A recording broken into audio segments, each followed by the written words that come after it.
Let's see কি মনে হয় আপনাদের, আমি কি পারবো ইউটিউবে কিছু করতে? আমি আপনাদের উপর কোয়েশ্চেন ছাড়লাম। ফাইনালি আমরা আইফেল টাওয়ারের এখানে চলে এসেছি। ওয়েদারটা যে খুবই সুন্দর লাগছে। সো বাই দ্য ওয়ে, আমার নাম সৈকত দাস। আই হোপ আপনারা আমাকে এর আগে কখনো দেখেননি, এটা আমার ফার্স্ট ভিডিও। তো আমি লিটল বিট নার্ভাস, আমি কি বলবো বুঝে উঠতে পারছি না।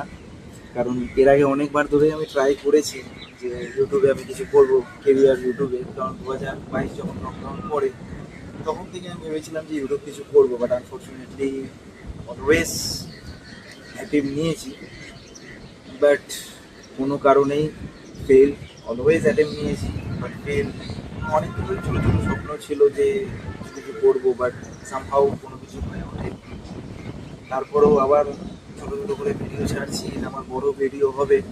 আই হোপ 1 মিনিটের ভিডিও হবে, সেটা জানি না। তো লেটস সি কি মনে হয় আপনাদের, আমি কি পারবো ইউটিউবে কিছু করতে? আমি আপনাদের উপর কোয়েশ্চেন ছাড়লাম। Will you accept me in Facebook or YouTube? এই ভিডিওটা আমার ফেসবুকেও যাবে, ইউটিউবেও যাবে, ডেফিনেটলি ফেসবুকেও আমি লিঙ্ক পাঠিয়ে দেবো।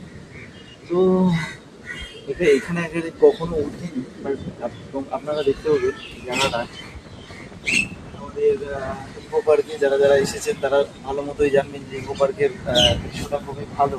মানে এখানে বলতে গেলে আমার খুবই প্রিয়।